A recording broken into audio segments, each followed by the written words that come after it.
Terima kasih pemirsa Sultan TV Anda masih bersama kami dalam bincang hari ini masih membahas soal strategi BKKBN dan Pemprov Banten putus mata rantai stunting, dan kita juga masih ditemani oleh Pak PLH Kepala Perwakilan BKKBN Banten Bapak Dr. Andes Napis MM. Mungkin sebelum ke pertanyaan lagi nih Pak, boleh diceritakan roadshow-nya sudah kemana saja nih Pak beberapa hari terakhir atau minggu terakhir ini?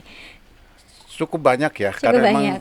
sekali lagi BKKBN ini salah satu institusi yang diamanati oleh Presiden Kepres nomor 72 tahun 2021 sebagai koordinator. Dan kami juga punya program turun ke lapangan, memantau langsung. Bahkan kami terlibat langsung. Ya selama minggu-minggu ini memang padat. Saya kemarin juga ke Carita, karena ada teman-teman dari Pandeglang juga meminta untuk sosialisasi, karena kaitannya juga stunting ini ada juga program namanya Kampung KB. Kampung KB. Nah, di Kampung KB itu ada program namanya Dashhat. Dashhat itu Dapur Sehat Atasi Stunting. Nah, jadi itu upaya yang dilakukan BKKBN, Ya. intervensi langsung dengan masyarakat. Hari ini sampai seminggu ini memang kita semua padat. Ya, di Cilegon, di Pandeglang, kemudian di Tangerang. Makanya sekali lagi ya, mudah-mudahan mohon doanya fisik kami ini Amin. diberikan kesehatan, ya, Amin. kekuatan dalam rangka mengemban amanat negara, dan itu juga bagian dari ibadah. Itu kan. Amin. Saya kira itu Mbak, Oke, amin aktivitas amin amin. minggu-minggu ini. Iya, oke. Wow, cukup lumayan padat tadi ya disebutkan oleh Pak PLH. Tentunya ini harus didukung juga nih oleh masyarakatnya Iya, juga, ibu-ibu yang punya balita juga. Datang ke Posyandu jangan malas-malas ya, Pak, jangan malas-malas. untuk Tinggal mengecek. cuma bawa anaknya aja Mbak. Betul. Tapi tolong juga Mbak, karena begini, Ya. eranya sekarang ini kan orang tuanya, ibunya terutama, budaya kita kan masih seperti itu ya. Kalau anak itu urusan mak-mak gitu kan. Budaya itu urusan mama. Ya. Kalaupun ibunya itu tidak sempat atau katakanlah punya tugas keluar untuk ya bekerja, katakan gitu tuh, dan kerja era sekarang itu kan bisa dari pagi ketemu sore. Nah, kalau memang punya balita, tolong dititip lah ke orang-orang yang eh, penjaga anak ketika di rumah itu. Kalau memang sudah waktunya untuk ikut posyandu, dibawa posyandu biar terpantau tumbuh kembangnya. Kalau ada kegiatan-kegiatan BKB, ikuti gitu ya, walaupun memang bukan orang tuanya, karena yang terpenting itu adalah keluarga. Saya sampaikan di awal bahwa BKKBN itu core bisnisnya ada di Keluarga. keluarga. Pencegahan stunting pun juga berbasis keluarga. Ya. Jadi manfaatkanlah institusi-institusi yang ada di masyarakat, ya terutama dalam rangka meningkatkan kesejahteraan. Apakah itu dari aspek kesehatan, dari aspek sosial, psikologi dan sebagainya. Kita masyarakat yang terpenting sebenarnya harus harus peran aktif. Eh, Bagaimana pemerintah sudah menyediakan sebenarnya berbagai sarana itu, ya tinggal masyarakat yang memanfaatkannya, itu tinggal Ya. masyarakat memanfaatkan. Jadi datanglah ke posyandu gitu ya. Betul. Ya, seperti yang disebutkan di awal tadi, instrumennya sudah banyak, Sudah, programnya juga sudah banyak yang sudah dilakukan oleh disiapkan, ya, pemerintah. sudah disiapkan. Baik. Saat ini Pak mungkin bisa dijelaskan juga, Provinsi Banten punya 8 kabupaten kota, tentunya juga ini punya karakteristik masing-masing. Ada yang mungkin di selatan sana, ada yang mungkin juga sangat kota. Ini ada treatment khusus tidak Pak untuk menangani stunting ini? Secara umum sebenarnya kami tidak punya treatment khusus karena Tidak ada programnya ya? programnya nasional, tetapi Oke. memang ada perhatian khusus diberikan kepada wilayah-wilayah yang dari sisi prevalensi cukup tinggi. Dan dari data memang wilayah selatan ya. Oke. Nggak tahu, saya memang selalu selatan ini identik dalam tanda petik tertinggal, miskin sebagainya. Padahal nggak seperti itu. Potensi alamnya cukup tinggi deh, Betul. Mbak. Betul. Cukup tinggi potensi alam itu, tapi mungkin tadi itu budaya yang belum, kemauan masyarakat belum bisa manfaatkan potensi SDA yang terjadi. Contoh saja, Banten itu 24,5% ya, katakan dari survei tahun 2021. Prevalensi tertinggi itu ada di Kabupaten Pandeglang. Pandeglang itu pada posisi 37,8%. 29, Pak. Posisi 2021, 37,8 ya benar, 37,8%. Artinya dari 10 balita ada 3 sampai 4 anak Oke. yang stunting. Yang stunting. Wow. Kemudian Lebak. Lebak juga pada posisi 27,3. 27,3. Dengan luas wilayah yang paling besar di Banten, Lebak itu. Tapi prevalensinya cukup tinggi. Kemudian yang ketiga disusul ini yang Kabupaten Serang 27,2%.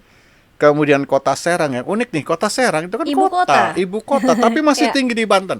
Posisi Oke. keempat, 23,4%. 23,4%. Kota Serang itu. Kabupaten Tangerang itu posisi 23,3. Kemudian Cilegon 20,6. Kota ini, Cilegon itu termasuk salah satu kota terbesar pendapatan se-Indonesia. Ya. Kota terkaya keempat se-Indonesia. Tapi Se-Indonesia.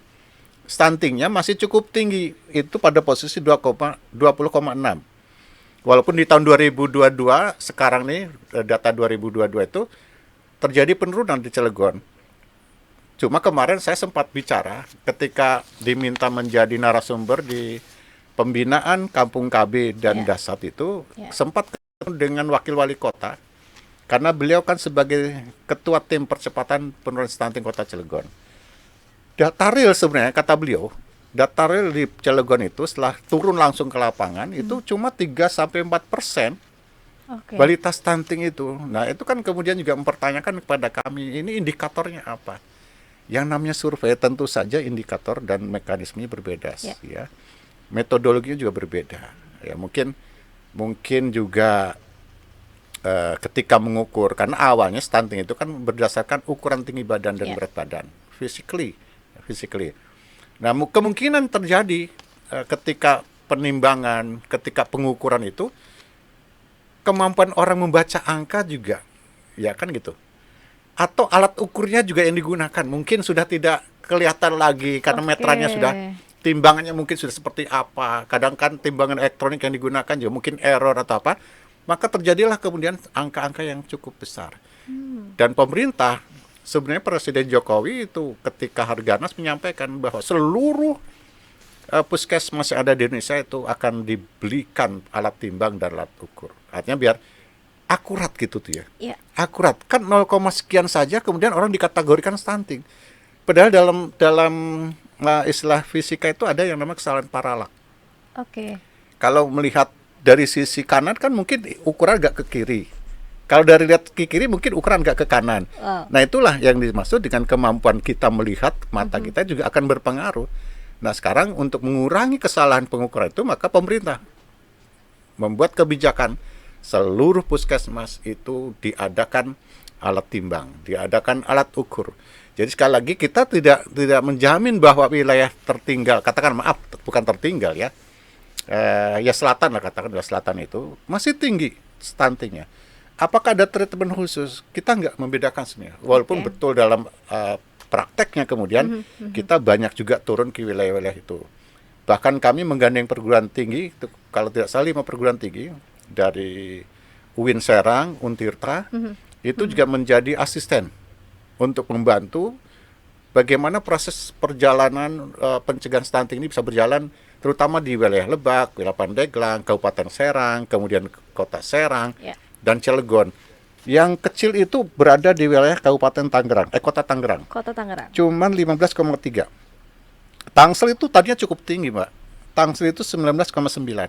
Itu tahun 2021 kondisinya. Pada tahun 2002, yang 4,5% itu, ya, terjadi penurunan yang sangat tinggi itu di Tangsel. Bayangkan, Mbak, dari angka 19,9 itu bisa turun pada posisi 9,00. Wow. Lumayan besar. Lebih dari Nah, setengahnya ya. tapi ada anomali lagi, Mbak. Bayangkan di Kota Serang itu malah naik. Coba dari 23,4 Kota Serang itu tahun 2021, pada tahun 2022 prevalensinya naik menjadi 23,8. Jadi 0,4% ada peningkatan. Nah, ini kan artinya sekali lagi kita tidak bisa menyatakan atau korelasi antara tingkat kekayaan, tingkat pendidikan dengan prevalensi stunting. Ya, ya. Karena di sana nanti ada faktor budaya. Nah, faktor budaya, faktor orang tua juga, faktor kesempatan juga. Ya. Nah, oleh karena itu kami BKKBN itu sekali lagi bagaimana memutus rantai itu, maka basisnya adalah basis keluarga. Kita sudah mempersiapkan, Mbak, sebenarnya dengan instrumen-instrumen yang dibutuhkan. Untuk membantu penurunan stunting itu, BKKBN Banten sudah melatih 24.408 kader Ya kan? 24.408 kader sudah kita latih selama sejak 2021, 2022, dan 2023. Ya. Tugasnya apa? Tugas mereka ini satu, memberikan penyuluhan, kemudian mendampingi keluarga untuk memastikan agar tidak terjadi kasus penambahan stunting. Yang ketiga, melakukan pelaporan. Dan kita bekali mereka dengan kemampuan menggunakan teknologi terbaru. Jadi mereka sekarang itu kita latih bagaimana menggunakan aplikasi. Sampai-sampai untuk memastikan agar berjalan baik, kami menciptakan aplikasi yang namanya aplikasi LC-Mil. LC-Mil. LC-Mil. Oke. Elektronik siap nikah dan hamil. Oke. Iya. Ini dari pusat atau BKKBN Banten, Pak? Semua. Semua. Karena tadi Oke. itu ya, kita masuk Banten itu saya sampaikan Ya. sebenarnya kecil, Mbak. Ya, persentase kecil, tapi karena jumlah outputnya besar, maka masuklah dalam 12 provinsi yang menjadi prioritas nasional pencegahan Stunting. gitu. Oke. Maka ada kebijakan kita latih 24.408 yang terdiri dari kader PKK, kader KB, sama bidan desa. Nah, trio inilah yang secara langsung di ujung tombaknya memantau, memastikan ibu-ibu atau remaja yang dipersiapkan untuk menikah itu tidak ada lagi indikator bahwa dia berpotensi atau berisiko stunting.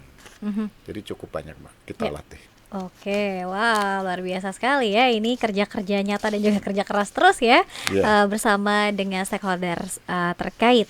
Nah, hari ini kita juga memperingati Hari ASI Sedunia, Pak Iya. PLH.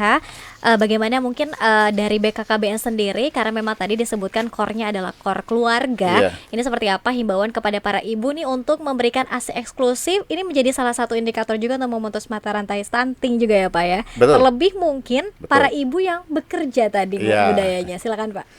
Jadi gini, salah satu bagian yang berpengaruh terhadap kasus stunting itu adalah asupan gizi. Juga pola asuh orang tua terhadap anak. PKKBN punya program yang namanya 1000 hari pertama kehidupan. 1000 hari pertama kehidupan itu dimulai ketika terjadinya konsepsi ya, antara sperma dengan indung telur. Disitulah mulai yang namanya kita mempersiapkan keturunan anak-anak lahir dengan baik, generasi kita yang akan datang. Makanya dibuatlah program atau 1000 hari pertama kehidupan. 1000 hari pertama kehidupan itu terbagi dua. 9 bulan dalam kandungan, berarti kan sekitar 270 hari. Nah, sisanya itu yang 630 hari itu setelah lahir sampai umur 2 tahun. Jadi sebenarnya konsepnya sama dengan konsep agama. Ya. Ya, mempersiapkan generasi itu ketika di kandungan dan setelah 2 tahun. Makanya dalam agama itu kan susuilah anakmu selama 2 2 tahun. tahun, gitu kan. Nah, ASI itu juga salah satu yang dapat mencegah terjadinya stunting. Kenapa? Karena ASI itu kan katakanlah sepakat semua ahli medis, sepakat semua ahli gizi bahwa nutrisi yang terbaik itu ASI. Itu kan.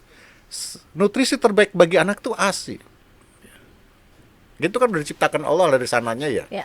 Nggak mungkin lah Allah menciptakan sia-sia itu. Ya. Tetapi kadangkala ini si ibu karena kesibukannya dan sebagainya itu tidak sempat untuk memberikan ASI itu. Ya. Tapi kan nggak kalah dengan situasi sebenarnya.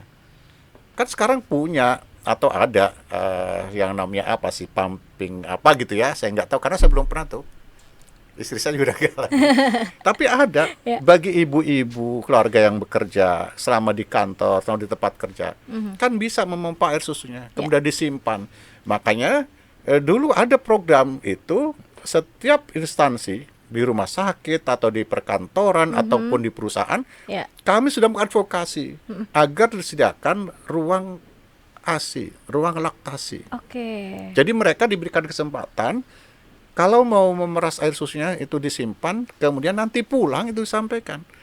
Nah, kalau misalkan yang mengasuhnya di rumahnya paham, makanya tadi ikutlah posyandu gitu, walaupun dia tidak sebagai orang tua kandung, tapi paling tidak dia punya punya andil bagaimana agar nutrisi anak itu bisa terpenuhi. Jadi ASI itu sangat mendukung. Bahkan salah satu program kami pencegahan stunting itu adalah bagaimana ibu-ibu ini melalui ibu bidan, melalui puskesmas itu ada namanya promosi agar begitu anak lahir itu, bayi lahir itu ada yang namanya inisiasi menyusui dini. Ya, kalau dulu kan dipisah. Kalau sekarang enggak, kan begitu lahir dipelukan ibunya dan biarkan bayi itu secara naluri ya, secara alami mencari puting susu untuk menyusui ke ibunya. Jadi sangat penting itu. Karena bagian nutrisi terpenting yang dibutuhkan bayi itu ada di air susu ibu. Baik, ini banyak cara ya Pak ya bisa dilakukan Iya. oleh para ibu. Meskipun tadi disebutkan oleh Papa LH misalnya ibunya bekerja, Iya. jadi bisa dilakukan tetap memberikan ASI eksklusif. Untuk tadi salah satunya adalah indikatornya mencegah mata rantai stunting tadi. Iya. Artinya asupan gizi ibu juga ini sangat penting ketika Penting. masa kehamilan ya Pak. Betul. Oke. Jangan hanya apa ya? Ya kita masih budaya kita semua istri apa-apa yang salah istri. Sementara suami nggak begitu sebenarnya. Kalau suami itu kan kalau istilah agama itu istri itu lahan kebun. Suami itu kan hanya menitip benih. Tetapi suami juga harus tahu bahwa lahan itu perlu diolah nggak? Nutrisinya cukup nggak? Nah kalau orang menanam bunga kan perlu disiram. Ya. Perlu dikasih pupuk. Suami juga sama, kalau istrinya sedang hamil, agar nanti lahir generasi yang baik, ya perhatikan kebutuhan gizi. Perhatikan juga aspek psikologis seorang ibu. Betul. Karena bagaimana sekali lagi, Mbak, anak itu, janin yang ada dalam kandungan ibu itu, yang diserap itu semua dari ibu. Kalau bapaknya tahu bahwa nutrisi di tanahnya nggak bagus, kan dipupuk. Kalau biar nyaman psikologi, bapaknya memberikan perlindungan. Makanya ada program yang namanya suami siaga. Suami siaga, Dulu. oke. Suami siaga, jangan Ya. semua beban ke istri.